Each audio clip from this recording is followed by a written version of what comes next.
అక్రమంగా పెట్టినటువంటి ఒక నిరాధారమైనటువంటి కేసు. దీనిలో 3వ ఛార్జ్షీటు నిన్న ఫైల్ చేశారు. ఇది చాలా విచిత్రంగా అనిపిస్తుంటుంది ఈ కేసు చదువుతున్నప్పుడు, వార్తలు వింటున్నప్పుడు. మనకు చిన్నప్పుడు మరి చందమామలో పొందలేదు, కానీ చందమామలో ఒక సీరియల్ కథ ఉంటుంది, బేతాళ విక్రమార్కుడి కథ.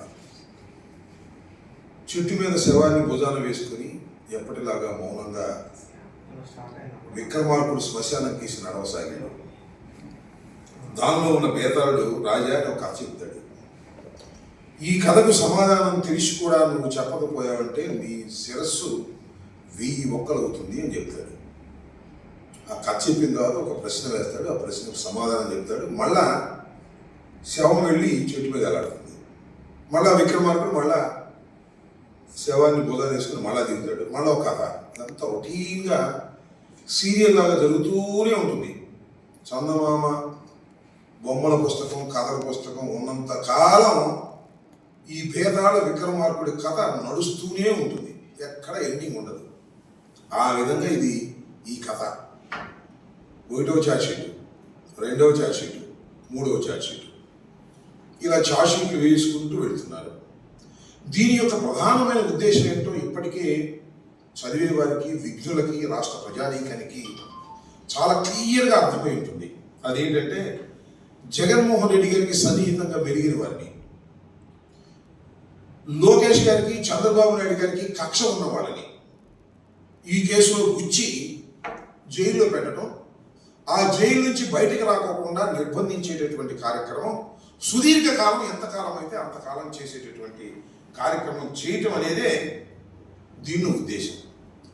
వాళ్ళు జైల్లో ఉంటే చంద్రబాబు నాయుడు గారు, లోకేష్ గారు ఒక పైచాచికమైన ఆనందాన్ని పొందటం. ఎందుకంటే చంద్రబాబు నాయుడు గారిని జైలు వేసి 53 రోజుల పాటు జైల్లో ఉన్నాడు కాబట్టి జగన్మోహన్ రెడ్డి గారు చుట్టూరా ఉన్నటువంటి వ్యక్తులు కూడా జైల్లో ఉంటే ఒక రాక్షస ఆనందాన్ని అనుభవించాలనేటువంటి ఒక పొలిటికల్ వెండేటాతో, రాజకీయ కక్షతో ప్రారంభమైనటువంటి కేసు ఈ కేసు.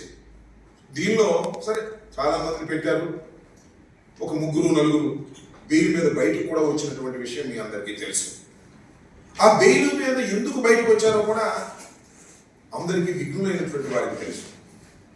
ఏ వ్యక్తి అయినా నేరారోపణ చేయబడినటువంటి వ్యక్తి ఎఫ్ఐఆర్లో అరెస్ట్ అయితే 90 రోజుల లోపల ఆయన మీద అభియోగ పత్రాన్ని పెట్టకపోతే, వ్యాలిడ్ ఛార్జ్షీట్ని ఫైల్ చేయకపోతే ఆ ముద్దాయి, ఆ నేరారోపణ చేయబడినటువంటి వ్యక్తి ఆటోమేటిక్గా రిలీజ్ అవ్వాలనేది సిఆర్పిసి చెబుతున్నటువంటి విషయం. అది ఒక ఫండమెంటల్ రైట్గా కూడా భావించేటటువంటి అంశం. దానిలో భాగంగానే మొన్న 3 మన ధనుంజయ రెడ్డి గారు, కృష్ణమోహన్ రెడ్డి గారు, బాలాజీ గారు వ్యాలిడ్ ఛార్జ్షీట్ని ఫైల్ చేయడంలో సిట్ పూర్తిగా విఫలమవటం వల్ల, ఆ ఛార్జ్షీట్ని తిప్పి పంపడం వల్ల వారి 3కి రిలీజ్ ఇవ్వడం జరిగింది, బయటకు రావడం కూడా జరిగింది.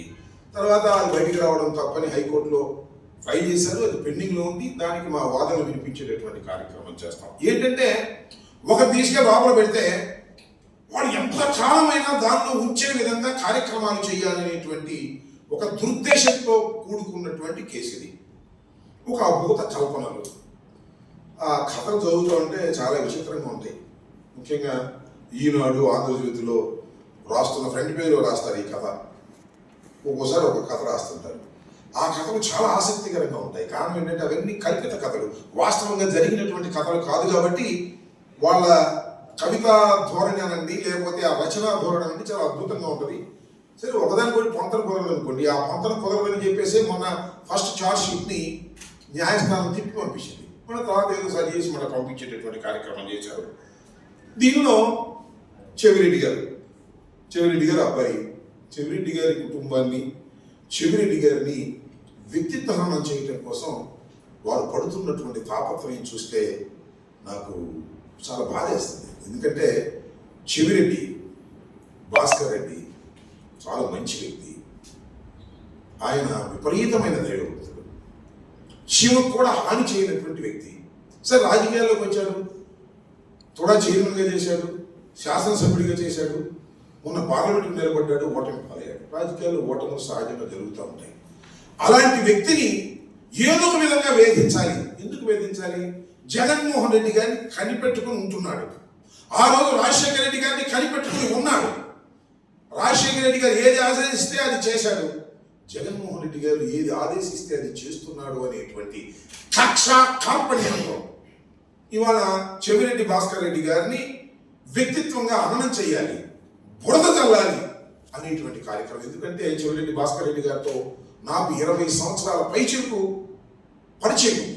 ఎప్పుడు తప్పు చేయనటువంటి వ్యక్తి, దైవాన్ని నమ్మినటువంటి, పూర్తిగా దైవాన్ని నమ్మినటువంటి వ్యక్తి. ఆయన మీద ఇవాళ లిక్కర్ కేసు పెట్టి మీరు ఆయన్ని విపరీతంగా వేధించేటటువంటి కార్యక్రమం చేస్తున్నారు.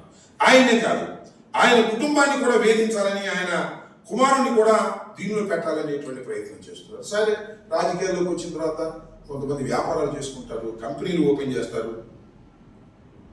భాస్కర్ రెడ్డి గారు కూడా అలాగే వ్యాపారం చేసుకున్నారు, కొన్ని కంపెనీలు స్టార్ట్ చేసుకున్నాడు. ఆ కంపెనీలు లావాదేవీలన్నీ కూడా బహిరంగంగా చూపించాడు, ఇన్కమ్ ట్యాక్స్ చూపించాడు, వారికి పన్నులు కట్టాడు. అంత చట్టబద్ధంగా చేసినటువంటి కంపెనీలు అంటే డెవలప్